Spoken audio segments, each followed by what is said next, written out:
അസ്സലാമു അലൈക്കും വറഹ്മത്തുള്ളാഹി. സഹോദരങ്ങളെ, ഇപ്പോൾ 2-3 ദിവസമായിട്ട് എല്ലാവർക്കും കാണുന്നതും അറിയുന്നതുമായ ഒരു വിഷയമാണ് ഒരു യൂട്യൂബർ, മണവാളൻ എന്ന ഒരു യൂട്യൂബറിൻ്റെ പോലീസ് ജയിലിലാവുന്നതും കൊണ്ടുപോകുന്നതും അതുപോലെ തന്നെ ജയിലിലേക്ക് കൊണ്ടുപോകുന്ന സമയത്ത് വണ്ടിയിലേക്ക് കയറ്റുമ്പോഴും ഭയങ്കര സന്തോഷത്തോടുകൂടി പോകുന്നതും ഒക്കെ നമ്മൾ കണ്ടതാണ്.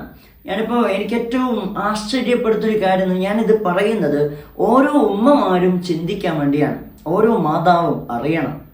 ഞാനിങ്ങനെ വാർത്താ സമ്മേളനം കണ്ടു. അതായത് ഈ മണവാളം എന്ന് പറയുന്ന ഇവരുടെ മാതാവും 2-3 ആൾക്ക് ഇരിക്കുന്നുണ്ട്. അവരവിടുന്ന് ഇങ്ങനെ പറയുന്നുണ്ട്. അതായത് പോലീസ് അവൻ്റെ മുടി മുറിച്ച കാര്യം പറഞ്ഞിട്ട് വീട്ടിൽ വന്ന് എൻ്റെ ഉമ്മ എൻ്റെ മുടി മുറിച്ചു ഉമ്മ എന്നൊക്കെ പറഞ്ഞിട്ട്, എൻ്റെ മോൻ എനിക്ക് എന്നെ മനസ്സിലായില്ല, കണ്ടിട്ട് സങ്കടം തോന്നി എന്നൊക്കെ പറയുന്നുണ്ട്.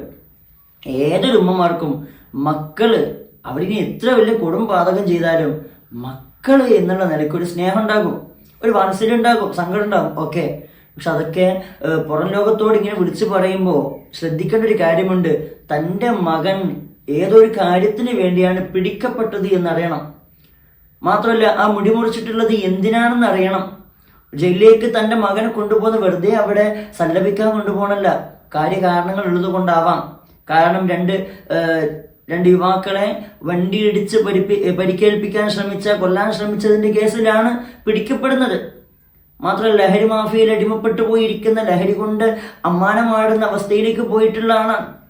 ഇങ്ങനെയുള്ള തോന്നിവാസങ്ങൾ, വലിയ തെറ്റുകളും തൻ്റെ മകൻ ചെയ്യുമ്പോഴും ആ മകന്റെ മുടിമുറിച്ചതിൻ്റെ വേദനയാണ് ഉമ്മാക്കുള്ളത്. ഞാനിത് പറയുന്നത്, ഒരു രക്ഷിതാവും നമ്മുടെ മക്കൾ തെറ്റ് ചെയ്താൽ ന്യായീകരിക്കരുത്. ആ മക്കളെ തെറ്റിന് തിരുത്താൻ വേണ്ടി ശ്രമിക്കണം. തെറ്റിലേക്ക് പോകുമ്പോൾ അതിൽ നിന്ന് തിരിച്ചു കൊണ്ടുവരാൻ ശ്രമിക്കണം. എത്രയോ നാളുകളായി തെറ്റിലൂടെയായി ജീവിക്കുന്നത് കാണുന്നുണ്ട്. കണ്ടിട്ടും തിരുത്തി കൊണ്ടുവരാതെ വലിയൊരു പാതകം ചെയ്ത് ജയിലിലേക്ക് കൊണ്ടുപോകപ്പെടുകയും അവിടെയും ചില പ്രയാസങ്ങളും പ്രശ്നങ്ങളും ഒക്കെ ഉണ്ടാവുന്നു. അതിന്റെ പേരിൽ മുടിമുറിക്കേണ്ടി വരുന്നു. കാരണം അവിടെയുള്ള മറ്റ് ജയിൽ പുള്ളികൾക്ക് ഭക്ഷണം കഴിക്കാൻ ശ്രമിക്കുമ്പോൾ ഇവന്റെ ഈ വലിയ മുടിയൊക്കെ ഇങ്ങനെ വേക്കൊട്ടിട്ടൊക്കെ കളിക്കുക, അപ്പൊ അതിൽ നിന്ന് വീഴുന്നു. അവർക്ക് ആ ഭക്ഷണം, ആ ജയിൽ പുള്ളികൾക്ക് തന്നെ ഒരു തവണ ഭക്ഷണം കിട്ടുള്ളൂ. അത് കഴിഞ്ഞിട്ട് അതൊന്ന് മാറ്റിയിട്ട് വേറെ എടുക്കാന്ന് വെച്ചാൽ കിട്ടൂല. ആ നിലക്ക് നിൽക്കുന്നവരുടെ ഭക്ഷണപാത്രങ്ങളിലും അതുപോലെ റൂമിലുമൊക്കെ അവർ കഴിയുന്ന സെല്ലിലുമൊക്കെ മുടി കൊണ്ട് ഇങ്ങനെ ആറാട്ടാണ്. ഇതൊക്കെ പ്രയാസങ്ങൾ ഉണ്ടാക്കുന്നു. അതിന്റെ പേരിൽ മുടി വെട്ടേണ്ടി വരുന്നു. അതുപോലെ തന്നെ ലഹരി അഡിക്റ്റ് ആയതുകൊണ്ട് തന്നെ, അത് കിട്ടാത്തത് കൊണ്ടാണോ എന്നറിയില്ല, വല്ലാതെ വിമുഖതയും അതിൻ്റെതായ പ്രയാസങ്ങളും പ്രശ്നങ്ങളും കാണിക്കുന്നു. മാനസികമായി അലേർട്ടാകുന്നു. ഇങ്ങനെയുള്ള പല പ്രശ്നങ്ങളും തൻ്റെ മക്കളിൽ ഉണ്ടാകുമ്പോൾ അത് തിരുത്തുകയും അത് അറിഞ്ഞു കഴിഞ്ഞാൽ അതിൽ നിന്ന് മക്കൾ മാറ്റാൻ ശ്രമിക്കുകയും വേണം. തെറ്റ് ചെയ്യുന്ന കുട്ടികളെ ന്യായീകരിക്കരുത്. അത് ന്യായീകരിക്കുമെന്ന് സംഭവിക്കുന്നെന്ന് പറഞ്ഞാൽ ഇത് കാണുന്ന ചെറിയ മക്കളുണ്ട്, നമുക്കും ഇങ്ങനെയാവാം എന്ന് തോന്നുകയാണ്. അവരും അങ്ങനെ ജീവിക്കുക. കാരണം ഇവരെയൊക്കെ യൂട്യൂബ് ചാനൽ ഒരുപാട് എത്രയോ ആൾക്കാർ, എത്രയാണോ 1.5 ലക്ഷമാണ് 15 ലക്ഷമാണോ ഒന്നും എനിക്കറിയില്ല, അങ്ങനത്തെ ഒരു കണക്ക് കണ്ട പോലെയുണ്ട്. അത്രയും ആൾക്കാർ ഫോളോ ചെയ്യുന്നു. അങ്ങനെയുള്ളൊരു യൂട്യൂബറാണ്. ഇവരുടെ വീഡിയോസുകൾ ആൾക്കാർ കാണുന്നു, ഇവരോടുള്ള ഇഷ്ടം കൊണ്ട് കാണുന്നുണ്ടാകും ഇവരുടെ വീഡിയോ. അങ്ങനെയുള്ള ഒരാളുടെ ചെയ്തികൾ ഇത്ര മോശമാകുമ്പോൾ അവരെ അനുകരിക്കാനും മറ്റുള്ളവർ ശ്രമിക്കും.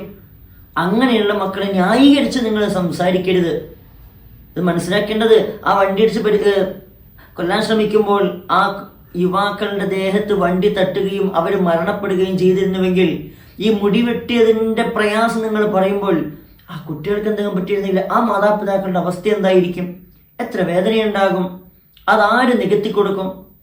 അപ്പൊ ഇങ്ങനെയുള്ള സിറ്റുവേഷനിലൂടെ മക്കളെ പോകുമ്പോൾ തിരുത്തുക, തെറ്റിനെ ന്യായീകരിച്ച്, അതും വീട്ടിൽ നിന്നും വീട്ടുകാരോട് മാത്രമല്ല പറയണത്, പിന്നെ വാർത്തക്കാരെയൊക്കെ വിളിച്ചിട്ട് ആ മൊത്തത്തിലാണ് പറയുന്നതും. അവിടെ എല്ലാവരും കാണുന്നതും അറിയുന്നതുമായ വിഷയമാണ്. നിങ്ങളുടെ മകൻ ചെയ്തിരിക്കുന്ന ആ ചെയ്തികൾ, തെറ്റുകൾ അതെല്ലാവർക്കും അറിയാം. മാത്രമല്ല ഒരു ഉമ്മ എന്നുള്ള ലേബലുണ്ട്. ആ താഴെ വരുന്ന കമന്റുകൾ കാണുമ്പോൾ വല്ലാത്ത സങ്കടമുണ്ട്. നിങ്ങളാണ് ഉമ്മ, ഇങ്ങനെ വേണം മക്കളെ സപ്പോർട്ട് ചെയ്യാൻ, എങ്കിലേ കൂടുതൽ തെറ്റിലേക്ക് മക്കൾ പോകൂ. നിങ്ങളെ പോലെയുള്ള ഉമ്മമാരുണ്ടെങ്കിൽ മക്കൾക്ക് എന്തും ചെയ്യാം. ഇങ്ങനെയുള്ള ഇത്യാദി കമന്റുകളാണ് വരുന്നത്. എന്തിനാണ് ഇതുപോലെ ചോദിച്ചു വാങ്ങുന്നത്? മാതാപിതാക്കൾ അവരുടെ സ്ഥാനത്ത് നിന്നുകൊണ്ട് മക്കളെ നോക്കണം. അല്ല എങ്കിൽ മക്കൾ കൈവിട്ടു പോകും. പിന്നെ കരഞ്ഞിട്ടോ ഇതുപോലെയുള്ള കാണുമ്പോൾ സങ്കടപ്പെട്ടിട്ടോ ഒരു പ്രയോജനവുമില്ല.